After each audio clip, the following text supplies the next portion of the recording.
साथियों को नमस्कार। मैं आज आपके बीच में प्रेरणा लक्ष्य के विषय में चर्चा करने के लिए उपस्थित हुआ हूँ।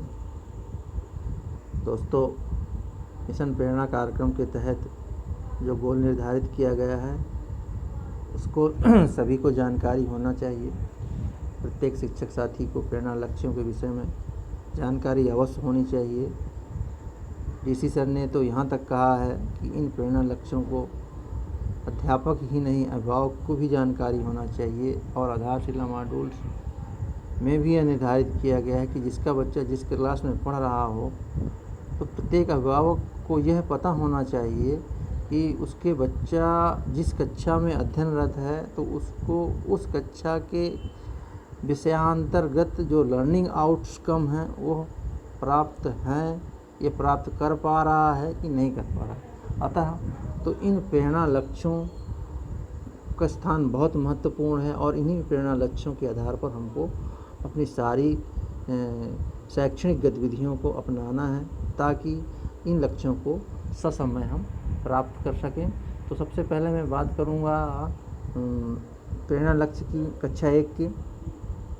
कक्षा 1 के बच्चे को कम से कम 5 शब्द वह पहचान लेता हूँ। हिंदी के 5 शब्द पहचान लेता हूँ। इसी प्रकार गणित में कक्षा 1 का बच्चा 5 संख्याएं सही से पहचान लेता हूँ। अब जैसे बच्चे को 69, 79, 89, 98, 96, 98, 96, यानी कि ऐसे अंकों को वो आसानी से पहचान लेता हो और उनमें भेद कर पाता हो।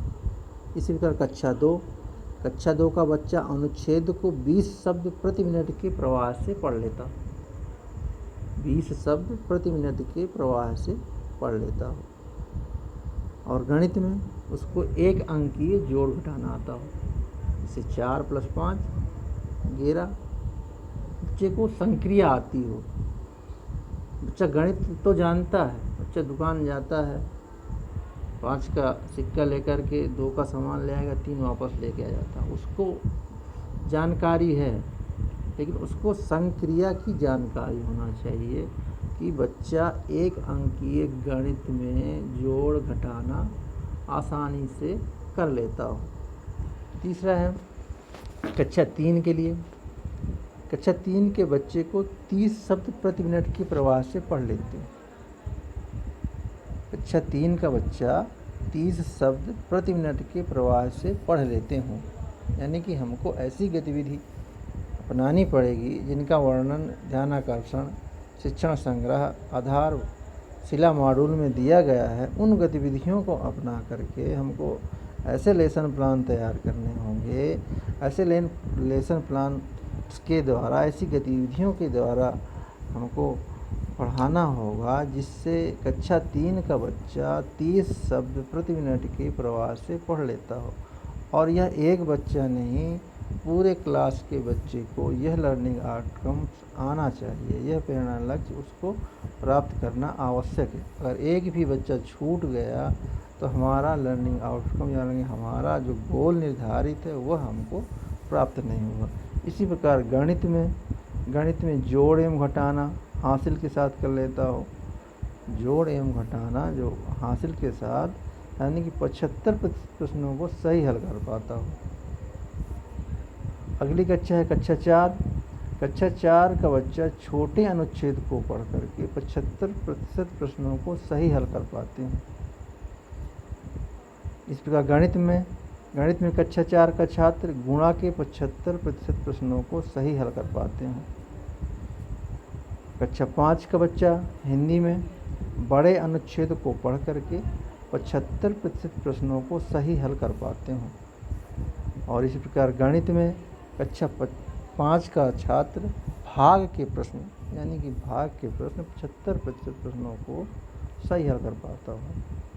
भाग के जो भी प्रश्न उसको दिए जाएं उनमें से 75% वो आसानी से कर पा रहा हो तो हमारा लक्ष्य प्राप्त हुआ।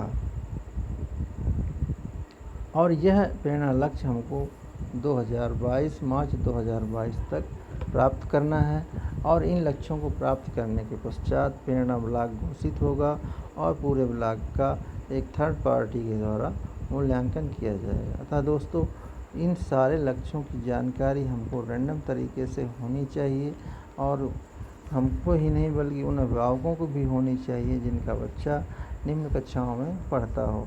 अगर बेस के आधार पर इन सभी लक्ष्यों को प्राप्त कर लिया जाए तो आगे के जो विषय होते हैं उच्च कक्षाओं के, कक्षा 6, 7, 8 के अन्य विषयों में उसको आसानी से समझ में आ जाते हैं और वो उनके लर्निंग आउटकम्स ससमय पूरा कर लेते हैं। धन्यवाद। तो मैं इसी आशा के साथ चाहूँगा कि सारे जो प्रेरणा लक्ष्य हैं प्रत्येक अध्यापक को कंठस्थ याद हों और उनको उनके विषय में उसको विस्तृत जानकारी हो। इन लक्ष्यों को प्राप्त करने के लिए तीनों मॉड्यूल्स का अध्ययन आवश्यक है। तो मैं सभी से अनुरोध करना चाहूँगा कि लक्ष्यों की प्राप्ति के लिए जो संक्रियाएँ दी गई हैं वो शिक्षण मॉड्यूल में हैं। अतः सभी लोग शिक्षण मॉड्यूल को ध्यानपूर्वक अध्ययन कर लें। जय शिक्षक, जय भारत।